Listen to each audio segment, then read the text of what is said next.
Metallica drummer Lars Ulrich has made his fair share of enemies on his way to propelling the band to become one of the most commercially successful in history. So today, we're going to be going through some of his most unforgettable clashes, from the ones that tarnished his legacy to the ones where he had the last laugh, starting with Dave Mustaine, whose feud with Ulrich is arguably the most bitter in heavy metal history. Mustaine joined Metallica in 1981 and co-wrote many of the band's earliest songs. Unfortunately, his songwriting talents were soon overshadowed by his escalating alcoholism, which led to frequent violent outbursts. These incidents ultimately forced his bandmates to decide it was time to let him go. And so, as the members of Metallica traveled from California to New York to record their debut album, they woke Mustaine after a night of heavy drinking to deliver the news that he was officially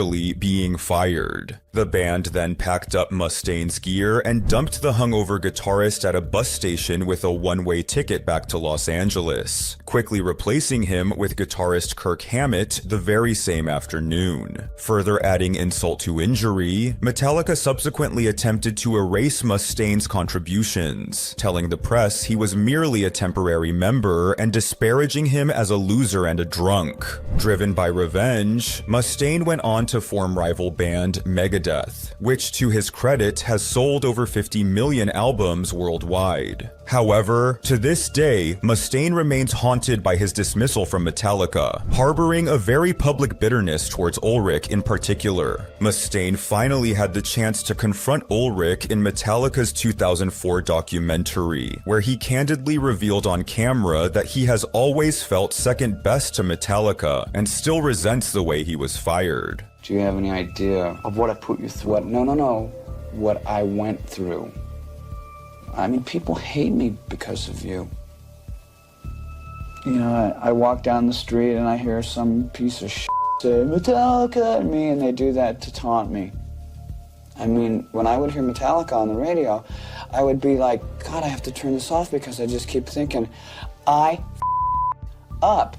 After their conversation, Mustaine expressed feeling used by Ulrich, believing that the discussion was more about advancing Ulrich's career at his expense rather than fostering healing. Consequently, the relationship between the two showed no signs of improvement. Their feud resurfaced in 2021 when Metallica hoped to delight fans by re-releasing a special edition of their 1982 demo tape, No Life Till Leather, which featured Dave Mustaine on guitar. Unfortunately, the negotiations between Mustaine and Metallica over publishing credits broke down when Ulrich allegedly sought songwriting credit for songs that Mustaine had written, halting the re-release and keeping it from seeing the light of day. Mustaine would comment on the dispute in an interview with Rock Hard magazine, stating, "I could not willingly enter into a new agreement with these guys predicated on Lars getting credit for my songs. I'm not afraid of Lars Ulrich, and I'm not giving him my percentage." Yet Mustaine is not the only musician that missed out on rock and roll stardom after clashing with Ulrich,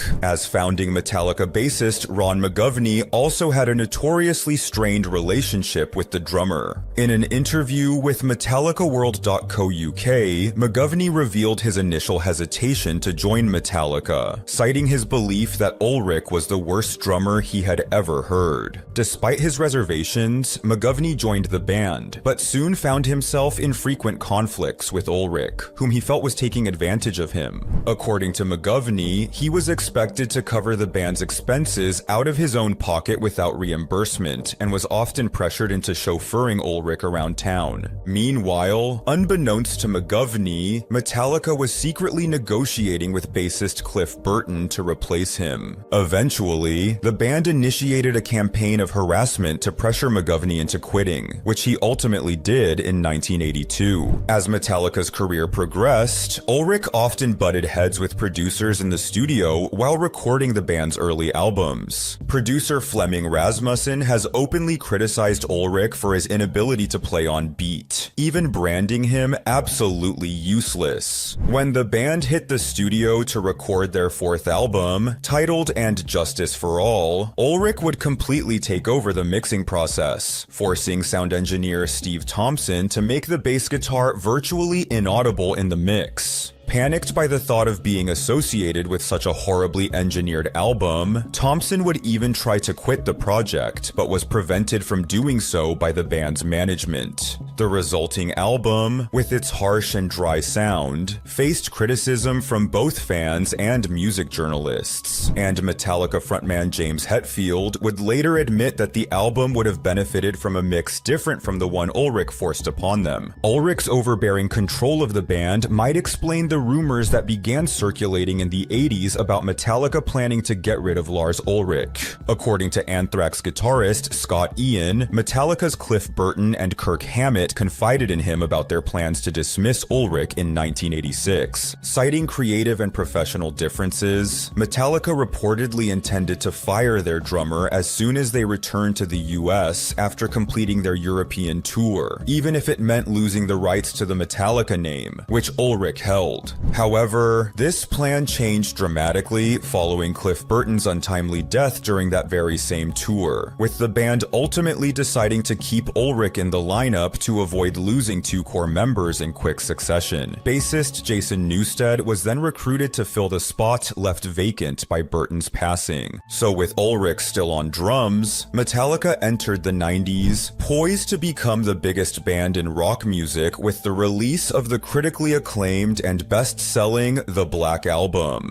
However, there was just one problem. The rock scene was being dominated by Guns N' Roses, who were not about to give up their throne without a fight, setting the stage for an intense battle for musical supremacy. According to Guns N' Roses drummer Matt Sorum, a clash between Ulrich and GNR frontman Axl Rose was inevitable due to their ambitious natures. Sorum noted, Axl's intention was to rule the world, and he wasn't afraid to say it. Then Lars Ulrich came along and he wanted to rule the world. They were very competitive with us. In 1992, Ulrich proposed an innovative idea. The two larger-than-life bands should join forces for a massive and undoubtedly lucrative co-headlining tour. Both bands quickly agreed, but the arrangement was far from smooth. Despite being the younger band, Guns N' Roses demanded to close each show, a condition to which Metallica eventually gave into. The resulting tour was fraught with drama, marked by numerous cancellations, and even a notorious riot in Montreal that was largely blamed on Axl Rose. By the time the tour concluded, Metallica and Guns N' Roses had become bitter enemies, with Axl even accusing Ulrich of stealing ideas from him during an onstage rant in 1993. Lars don't give a shit.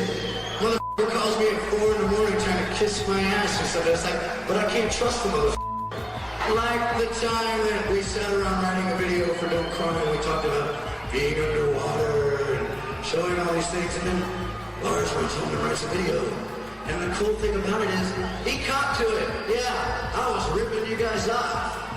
Lars would continue making enemies in the music industry later that year with the release of Metallica's music video for their hit song, Nothing Else Matters, which features a clip of Ulrich throwing darts at a picture of rock singer Kip Winger. This would inadvertently cause tremendous damage to Winger's reputation, swiftly turning Winger into a laughingstock in pop culture. The popular show Beavis and Butthead would even feature a wimpy character named Stuart Stevenson, who infamously wore a Winger t-shirt. Decades later, Winger would reveal that the backlash nearly ruined his career, adding that Ulrich never apologized to him for the stunt. Ulrich's path of destruction continued with the release of Metallica's 1996 double album, Load and Reload, a time which saw Ulrich seizing total control of the band's image. The group's iconic long hair and leather vests, which had defined their visual aesthetic for the past 15 years, were now a thing of the past. In their place were neat haircuts, makeup, and dressing in drag. These changes were instantly met with disapproval from most of Metallica's fan base, and even from some within the band itself. In fact, this era of the band's history marked the first time Ulrich and Metallica co-founder James Hetfield publicly disagreed on the band's direction. Hetfield openly voiced his reservations about Ulrich's vision, disparagingly referring to it as the U2 version of Metallica. Bassist Jason Newsted also expressed doubts about the group's new direction, direction, with these disagreements within Metallica setting the stage for what would soon escalate into full-blown resentment among the band members. Just as the band was scheduled to return to the studio to record a follow-up to Load and Reload, internal relationships hit rock bottom. This tension reached its peak when Jason Newsted made the shocking announcement on January 17, 2001, that he had quit Metallica. Though Newsted initially claimed he was leaving the band due to, quote, private and personal reasons and the physical damage I have done to myself, he revealed in a 2022 interview with Metal Hammer that his departure from Metallica actually stemmed from an argument between himself and Lars Ulrich.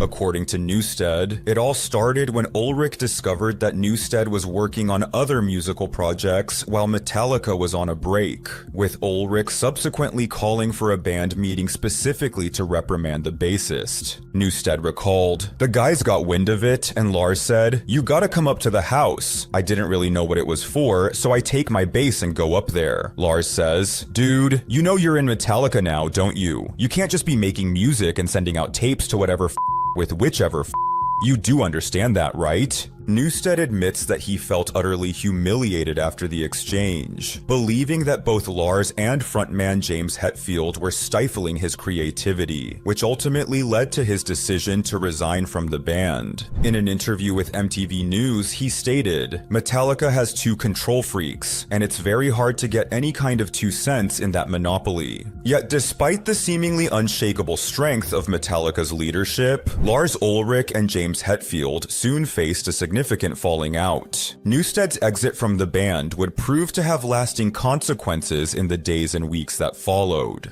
The band's subsequent recording sessions were riddled with tension, ultimately leading to a heated argument between Ulrich and Hetfield that had unintended yet significant repercussions. You're just sitting here being a complete d***. And what have you been doing?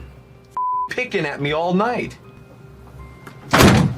Following the argument, Hetfield would check into rehab to undergo treatment for alcoholism and other addictions, putting the album on hold and casting uncertainty over the band's future. This period of the band's career would be documented in the film Some Kind of Monster, which highlighted the band's internal conflicts, with Ulrich frequently at the center of the turmoil. I just think you're so fucking self-absorbed. Yet Ulrich's most publicized controversy came in the year 2000, when the drummer spearheaded the case against the peer-to-peer file-sharing service Napster, in which Metallica filed lawsuits against the service for distributing their copyright-protected material without consent. The band went so far as to monitor Napster's web traffic to track users who were allegedly sharing unauthorized MP3s of Metallica's songs, with Ulrich personally delivering a truckload of paper to Napster's headquarters, listing hundreds of thousands of individuals accused of using the software to illegally download his music. The Napster lawsuit sparked backlash from fans and fellow rock musicians alike, painting Ulrich as an out-of-touch millionaire quibbling over pennies. I don't want to turn on my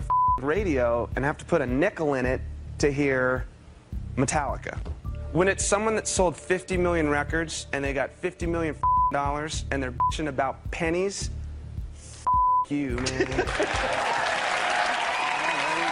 As a way to combat the problem of internet-based copyright infringement, the Recording Industry Association of America would subsequently file lawsuits of their own against individual consumers, with the first settlement coming in September of 2003 against a 12-year-old girl who was ordered to pay $2,000 to resolve the case. Due to Lars Ulrich's early involvement in the legal battle against peer-to-peer file-sharing services, Metallica often mistakenly received blame for these heavy-handed lawsuits. Since then, Metallica's career has surged forward, with the band overcoming the Napster controversy and consistently releasing hit albums while headlining stadiums worldwide. However, Lars has admitted that he personally continues to grapple with the fallout from the Napster dispute, a burden he expects to carry to his grave. I'd say in every 5th interview I do these days, there's a Napster 3-minute conversation in there. I mean, it's